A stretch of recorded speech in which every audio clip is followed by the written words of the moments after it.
Vamos falar sobre a votação no Congresso. Gente, a votação no Congresso, o Congresso votou várias pautas, numas o governo ganhou, noutras perdeu, mas eu diria que no placar o governo está mais perdendo do que ganhando. A situação não está boa para o governo lá no nosso Congresso, né?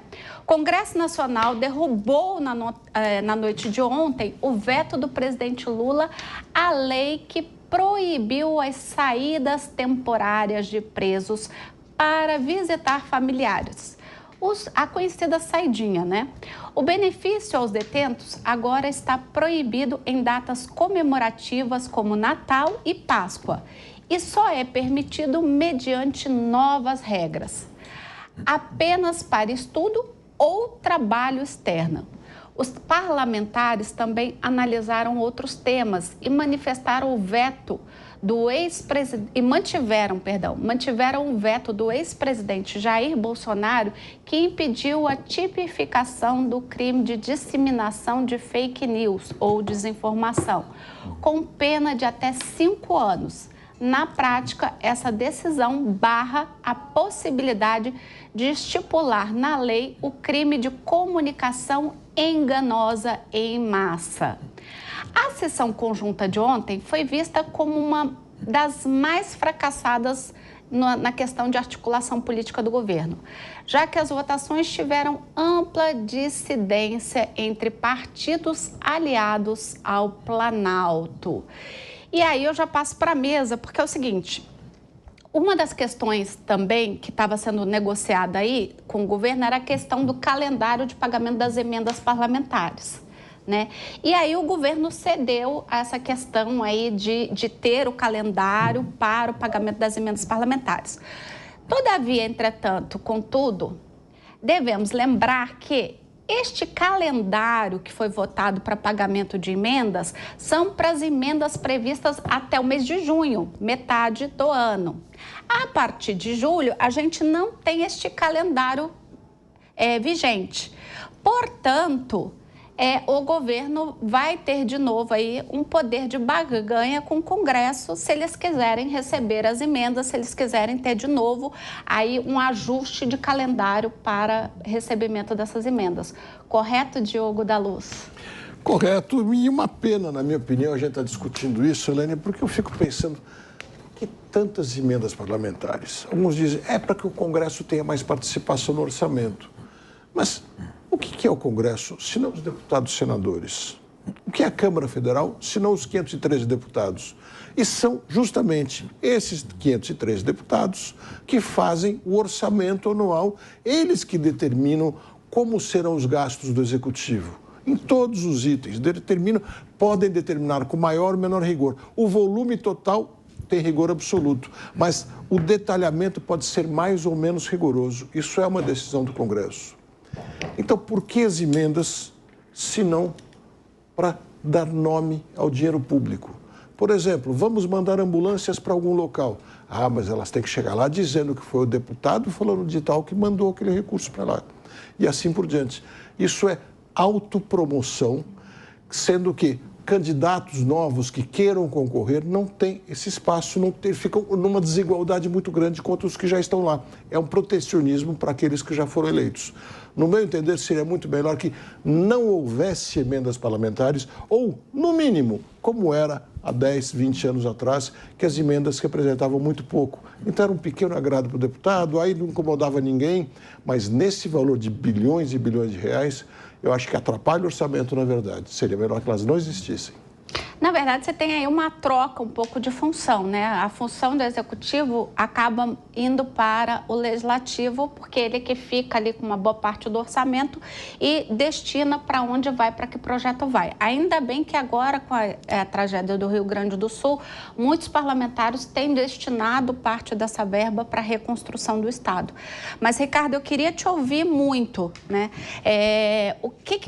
Qual foi a percepção que você teve aí dessa questão dessa derrota do governo? O que isso sinaliza? Lembrando que a gente vai ter ainda as eleições para a presidência da Câmara e do Senado, do Congresso, né? Boa tarde, Elaine. Prazer estar com você na bancada novamente, aos colegas aqui da bancada e toda a audiência da Jovem Pan no Brasil e no mundo. Olha, o poder legislativo no Brasil tem um baita poder, seja nas câmaras de vereadores, nas assembleias legislativas ou, como demonstrou ontem, o Congresso Nacional, que fez a derrubada do veto do presidente da República na questão das saidinhas, fazendo valer ali, na minha opinião, a vontade popular. Porque nós já percebemos que a opinião pública estava muito mobilizada nesse aspecto e os parlamentares derrubaram o veto, mantiveram o projeto de lei ora aprovado. Num outro momento foi a manutenção de um veto que foi feito pelo ex-presidente Jair Bolsonaro, que os parlamentares mantiveram o veto na questão da tipificação da fake news. E aí agora, como a Elaine falou, nós vamos ter também a questão das eleições para o presidente da Câmara e do Senado, que nesse segundo semestre, Elaine, vai ser muito importante nessa lógica de relacionamento entre o parlamento e o executivo, entre a presidência da República especificamente e o Congresso Nacional. Essa correlação vai ser muito grande, principalmente na liberação de emendas, porque nós teremos eleições municipais e muitos parlamentares querem abastecer as suas bases eleitorais com o envio de emendas, como o Diogo muito bem falou. Quem já me conhece sabe que eu não sou favorável às emendas parlamentares, acho que isso acaba corrompendo um pouco o papel do executivo. O nome já diz, é quem deve executar o orçamento nacional, estadual, municipal, dependendo do caso, enfim. E cada vez que o Congresso avança em cima do orçamento, ele tira um pouco dessa flexibilidade do poder do Executivo. E o Congresso, no fim do dia, apenas manda essas emendas para poder carimbar o nome de um deputado, de um senador ali. Para mim, isso não é bom para o país. Mas essa negociação vai acontecer fortemente, porque, primeiro, o Lira quer fazer o sucessor dele de qualquer maneira, ele precisa fazer isso para ter alguma proeminência ainda no processo. Nós já vimos em outros momentos que presidentes da Câmara, quando terminam seu mandato, costumam ir para o ostracismo. Não é o caso do Lira. Ele quer ser ministro, ele quer ter alguma proeminência no futuro e, para isso, ele precisa ter o sucessor dele, que não é uma tarefa fácil, porque os 3 nomes que são próximos ao Lira ainda não emplacaram, não tem maioria nesse processo, e um nome que pode ser o anti-Lira, que é o nome do candidato do MDB, aí pode crescer nos próximos dias. Enfim, ele precisa muito do Planalto para conseguir fazer o sucessor e o Planalto vai precisar dele depois dessa derrota imensa que foi apresentada ao Planalto ontem com a derrubada do veto do presidente. Só para a gente bater uma bolinha sobre essa questão aí da presidência agora do Congresso, muito já se fala que para o Senado a gente já tem um nome quase que certo do Alcolumbre, né?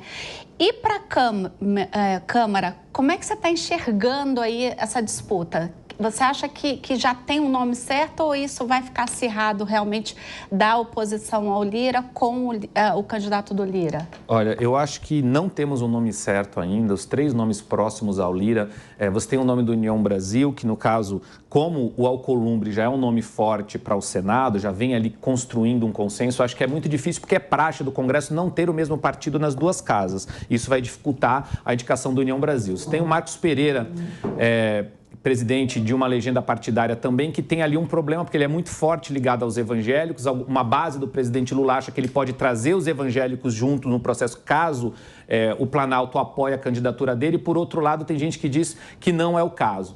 E o nome do MDB, que é um nome que pode se fortalecer, se ele se colocar como um anti-Lira, na minha opinião, pode arrefecer essa disputa ainda. Então, eu acho que ela não tem definição, não existe hoje uma maioria. O Lira deu, inclusive, poder de veto ao presidente da República para ter o apoio do presidente da República, mas olha que situação complexa do Lira. Ele precisa do apoio do presidente Lula para fazer seu sucessor, assim como ele também precisa do apoio do ex-presidente Jair Bolsonaro, já que a centro-direita tem uma maioria muito forte na Câmara dos Deputados. Então, ele está ali entre a cruz e a espada, vai ser um momento bem difícil. Ele já disse que meados a final de agosto ele deve dizer quem é o sucessor que ele vai apoiar para a presidência da Câmara dos Deputados, mas não será uma disputa fácil. Ainda podemos ter, como já tivemos em outros governos, a indicação do próprio governo. O governo resolver sair com uma candidatura própria, vendo que há alguma fragilidade do Lira. Ou seja, o segundo semestre vai prometer bastante. Pois é. Para você que está chegando agora, nós estamos falando aí sobre a troca da presidência na Câmara e no Senado, mas para quem não pegou a gente aí desde o início do programa, a gente resolveu aqui botar a audiência para participar com a gente ativamente. E como é que é isso? Bom, a gente tem, dentre as pautas do programa hoje, a gente tem a questão das câmeras nos uniformes dos policiais, né? A gente teve algumas atualizações, o ministro Lewandowski essa semana publicou uma portaria e hoje nós tivemos aí um pedido de esclarecimento ao governo de São Paulo. Então a gente perguntou o seguinte para a audiência: vocês querem que os nossos debatedores falem do assunto hoje aqui no Linha de Frente? Se você quiser, corre lá no chat da gente lá no YouTube e fala: quero participar, quero que essa pauta vá para a mesa. Então quem decide é você que está aí nos assistindo. Voltando aqui para a questão do Congresso, engraçado, né, Ricardo? E aí eu vou jogar para todo mundo agora, quem estiver acompanhando essa questão aí da política no Congresso. Engraçado porque lá atrás foi justamente o inverso. A gente tinha muito bem definido a presidência do Lira e a do Pacheco estava na berlinda. Foi uma disputa acirrada. Foi muito acirrada. Agora, me parece que a coisa inverteu. A gente tem aí quase que uma certeza de Alcolumbre no Senado, mas uma dúvida muito grande na questão de quem substituirá a Lira, né? Você está acompanhando isso, Sérgio? Sim, eu tenho acompanhado. Inclusive, a gente discutiu essa pauta ao longo da semana, porque esses nomes agora que estão sendo indicados para a sucessão do Lira, eles estão se movimentando. Tanto é verdade que, inclusive, o Marcos Pereira esteve recentemente com o presidente Lula em Santos, num evento, e ali mostra uma certa proximidade do presidente do Republicanos, lembrando que o Republicanos ainda é o partido do governador Tarcísio, que tem uma forte pressão para migrar para o PL por causa de Valdemar da Costa Neto, o famoso boy. Então, essa discussão em relação... É o famoso quê? O famoso boy. O apelido de Valdemar da Costa Neto é boy. Esses são os bastidores da política. É verdade. Gente, essa eu não sabia. Essa eu me atualizei. Mas por que boy? Eu não sei, mas nos bastidores da política o apelido é o boy. Então tá. De onde eu venho, o boy, olha, de onde eu venho, o boy é quem tem muito dinheiro. Mas não sei se o Valdemar deve ter, né? Talvez. Tá bom. É que eu desconhecia esse apelido. Você sabia desse apelido, Diogo? Vem desde que ele era boy, vamos dizer assim. Ele já foi motoboy. Ele é filho do Valdemar da Costa Filho, que foi um político bastante ligado ao Maluf, que teve bastante projeção no estado de São Paulo. E, para se diferenciar do pai, ele era o boy do Valdemar. E assim ficou no grupo mais fechado dele ali. Muito que bem. Diogão é cultura política, é, Diogão? Pois é. Bom, voltando ao raciocínio, a questão do Marcos Pereira estar muito próximo do presidente Lula, eu acredito que seja o caminho que o governo vai realizar dentro da intersecção ali junto ao presidente Lira para ser a indicação do nome da sucessão. E em relação às votações de ontem, Helene, eu acredito que, na verdade, a manchete não tinha que ser derrota do governo, a manchete tinha que ser vitória da população. Porque, em alguns casos, a gente enxerga que o Congresso, ele vota de acordo com seus interesses próprios. Ele ignora, Diogo, a vontade da população brasileira, muitas vezes, em troca ali dos seus próprios interesses para indicar ali, para suas bases, enfim. Você que está em casa já sabe como é.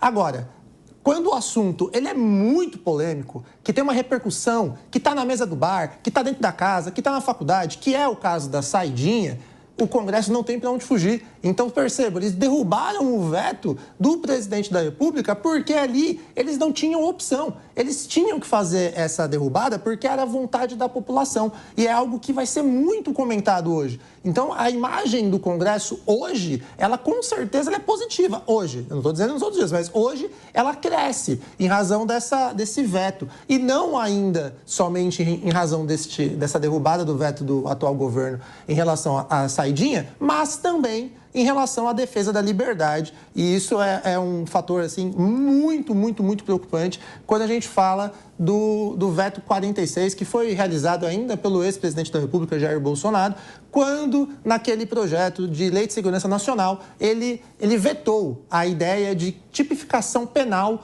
para fake news. E a justificativa do presidente na época, Bolsonaro, foi de que não era permitido que dentro daquele projeto de lei existisse um órgão que definiria o que é verdade ou não. Tanto é, Helene, que a gente aqui discute sempre quem é o responsável por definir o que é uma mentira e o que é uma verdade. Então, fica uma situação muito difícil. E essa derrubada, essa manutenção do veto, que era de 2021 pelo Congresso, é uma outra vitória que foi realizada tanto lá na Câmara dos Deputados quanto no Senado ontem à noite. Só para fazer um complemento aqui, Sérgio, muitas vezes se fala em derrota do governo porque a diferença era necessário 257 votos para derrubar o veto. Tivemos muito mais do que isso, foram 314 no caso da saidinha, ou seja, foi muito além e o governo mobilizou uma tropa. Os partidos que apoiam o Planalto votaram contra a decisão. Marcou muito, porque aí mostra uma deficiência na articulação do governo com o Congresso Nacional. Entendeu? Eu concordo contigo que foi uma vitória popular, sim, mas o governo teve uma derrota forte ontem e que sirva de sinal de alerta ao governo, porque senão o governo vai ter dificuldade de transitar no Congresso Nacional se ele não se ajustar. E, ao mesmo tempo, Ricardo, demonstra que os deputados e os senadores, eles vão sempre fazer o que é melhor para eles. Se eles votassem contrário à vontade popular que tem sido aí discutida amplamente nos últimos anos, seria algo ruim para eles. E aí você que está em casa, eu te pergunto, você faz às vezes algo ruim para si? É óbvio que deputados e senadores também não fazem, por isso essa derrota do governo e com a votação significativa. Expressiva, principalmente com relação a essa saidinha, né? Mas você sabe que, só um parênteses, boa tarde aí para nossa audiência, eu ainda não falei, meus nobres colegas estão mandando bala aqui no assunto.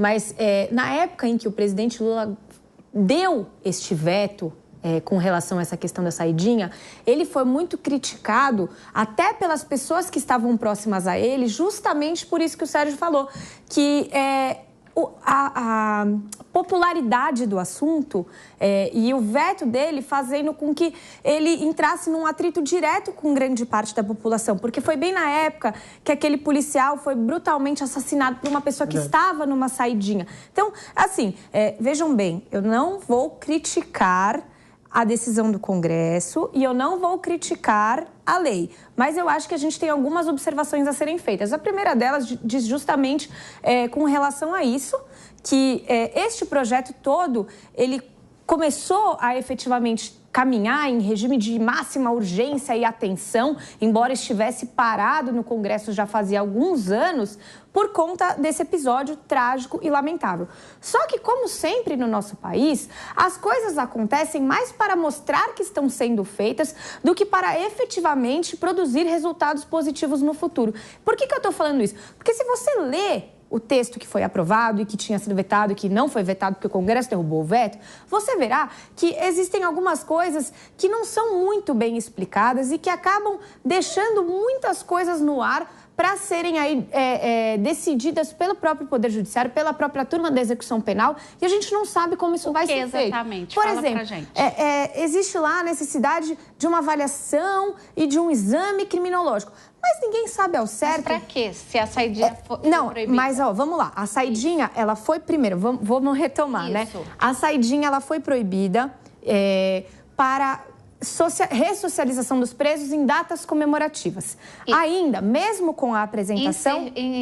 quando eles estão já no semiaberto. Tudo isso é no semiaberto, né? Vamos lembrar isso à audiência, para quem não entende da matéria. Ou seja, quem cometeu crime hediondo, os piores, contra a vida, que está no regime fechado, já nem teria direito a este benefício. Nós estamos falando de uma categoria intermediária, que é entre esses criminosos de maior periculosidade, que estão no regime fechado, e aqueles que conseguem cumprir a sua pena já em algum tipo de liberdade, que é essa turma do semiaberto.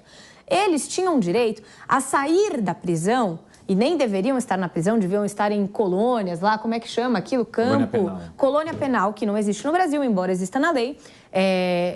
E aí eles poderiam sair... No papel tudo é possível. Exato. Eles poderiam sair em datas comemorativas, como Páscoa, Natal, Dia das Mães, Dia dos Pais. A gente sempre fala, né? A Suzane sai no Dia das Mães, sai no Dia dos Pais, mas ela matou os pais. Enfim, este é o objeto central que foi vetado pelo presidente Lula e que o Congresso derrubou. Então, a partir deste momento, e aí existe até uma discussão de como essa lei vai ser aplicada... Aí você falava da lei, que eles derrubaram o veto e agora a gente tem uma redação. O que da redação você está dizendo que ficou confuso e que vai acabar caindo no colo do STF, de novo, do STJ, da Suprema Corte para resolver? Vamos lá. Ainda com a manutenção da lei, né, sem veto nenhum, os presos do semiaberto podem sair para estudar ou para trabalhar. Isso. Né? Para que isto aconteça, eles devem passar por alguns exames, como esse criminológico, por algumas avaliações de periculosidade. E, para mim, a falha do projeto reside exatamente aqui. Porque não existe embasamento científico que ateste que o exame criminológico, ou não existe nem uma diretriz de como esse exame criminológico é feito para saber se essa pessoa está apta para ir para a rua ou não, se essa pessoa está apta a sair ou não do sistema carcerário. Mas eles também tinham que criar algum parâmetro. Sim, você não acha? mas, você não acha, mas eles deveriam fazer isso de uma forma técnica. Mas é uma técnica. Um exame desses é técnico. Eu consigo. Ele é técnico, porque ele envolve psicólogos, criminalistas, especialistas, etc. E, principalmente, ele faz alguém assinar. Eu, profissional, com CRM, XPTO, especialista, atesto que essa pessoa está apta para sair à rua. Isso é uma diferença muito grande, muito grande. Agora, 2 pontos eu queria trazer aqui. Primeiro, eu acho que no fundo, estão colocando uma cortina de fumaça na nossa frente, passando a impressão que a questão das saidinhas é o que vai resolver a segurança. A gente vê comumente na mídia casos que incomodam muito, como aconteceu lá em Minas Gerais, e a gente fica revoltado. Mas enquanto a gente tiver 92% dos crimes violentos sem saber quem é o autor, enquanto a gente tiver já dos condenados 330 mil ordens judiciais de prisão não cumpridas pela polícia por falta de estrutura, por falta de vagas no sistema penitenciário em todo o Brasil. No estado de São Paulo, são 60 mil que não são cumpridas, porque não tem aonde colocar. O que adianta a gente discutir a saidinha de uns poucos? Isso é um detalhe muito pequeno. Você pode dizer, mas tudo nesse sentido melhor. Ok, mas é um passo mínimo enquanto se deixa de discutir o principal. E eu queria falar uma outra coisa. Eu não vejo propriamente como uma derrota fragorosa do governo, não. A minha impressão é que este governo e outros já vieram entendendo, e o Brasil está começando a entender, que o Congresso tem um papel maior do que se imaginava. Antes o Congresso era muito servil ao governo. E com o tempo o Congresso foi perdendo que legislar é sua função e cada vez mais puxa para si. E essas discussões não são questões práticas de executivo, são questões de legislação do país, como o país deve andar. Portanto, eu acho que o presidente Lula, quando fez o veto, foi muito mais para dizer, eu não concordo, mas o que vocês resolverem estará resolvido. Tanto é que Maria do Rosário, que é do PT, e o Fábio Contarato, que é senador pelo Espírito Santo também do PT, votaram contra. E ninguém no PT reclamou. A Tabata Amaral não é do PT, mas é próximo ao governo, votou contra também. E curioso aqui, né? Aécio Neves votou com o governo e foi dos poucos que justificou o seu voto e acho que merece muito respeito o que ele fez. Porque ele disse, eu, enquanto governador, consegui promover a maior ressocialização do Brasil, isso está demonstrado. Eu entendo que simplesmente mudar a saidinha vai dar a impressão de resolver questões e vai trazer sérios problemas internos de rebeliões no presídios. Portanto, eu entendo mais importante votar com a minha consciência do que jogar para a plateia. Isso é o voto, para mim, de uma maneira que eu acho extremamente respeitável. Sim, eu só tenho que dar aqui a hora, são 2h29.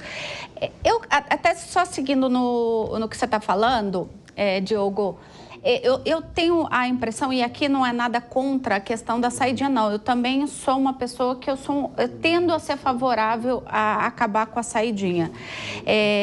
Porque eu acho que quem tem que comemorar Natal, Dia das Mães, é quem não fez nada. Se eu não sou uma criminosa, eu estou na minha casa com a minha família, né? Concordo. Mas, dito isso, eu tendo a ver que no Brasil, a gente, infelizmente, acha que resolve as coisas fazendo uma lei. É a forma mais barata e rápida da gente achar que resolveu o problema. Então, na verdade, agora, essa é um recado para a população de, olha, o Congresso resolveu o problema da criminalidade que está altíssima no Brasil. Acabamos com a saidinha, o que não é verdade. A gente está tampando o sol com a peneira. Mas, Elaine, desculpa, se você me permite só um detalhe, eu concordo com o que o Diogo falou, com o que você falou, não vai resolver o problema da segurança pública, ponto. Porém, há uma vontade popular muito grande, porque as pessoas não aguentam o crescimento da criminalidade, da sensação de violência e da violência em si em todo o país. Então, isso é uma mensagem de um desejo popular. As pessoas querem o fim da saidinha. As pessoas pensam, quando eu falo as pessoas, é a maioria do povo brasileiro. Pensa muito do que você falou. Olha, quem tem que estar em casa passando o Natal, o Dia das Mães, o Dia dos Pais, são as pessoas de bem. Somos nós que não cometemos nenhum tipo de crime. Quem cometeu crime tem que estar atrás das grades. Tudo bem, eu concordo que isso não vai resolver o problema. Agora, uma coisa não impede a outra. Agora não tem mais a saidinha de preso, então vamos discutir agora mais profundamente o nosso sistema prisional, o nosso sistema de segurança pública no Brasil para realmente buscar a solução do problema. Esse é, como a gente chama, um paliativo, é um band-aid, mas é uma mensagem para a população. Aí você citou Tabata Amaral, Maria do Rosário, por exemplo, que votaram no primeiro momento, foram contra o fim da saidinha. Agora mudaram o voto. Por quê? Porque estão em disputa eleitoral e estão preocupadas com a sua autoimagem, uma em São Paulo, outra em Porto Alegre. Então mudaram. Isso é importante, inclusive, o cidadão prestar atenção, porque votou de um jeito lá atrás e agora está mudando o voto. Mas não pode mudar Quando de já ideia? era vencido, pode mudar de ideia. Pode mudar de ideia, mas olha só, também. todos nós podemos mudar de ideia. Mas não está muito nítido que é só por causa da eleição? Eu acho que assim. Mas talvez fosse mais transparente, já que mudou de ideia, é fundamental o voto, como fez o Aécio Neves. Exatamente, muito bem. Deixa claro.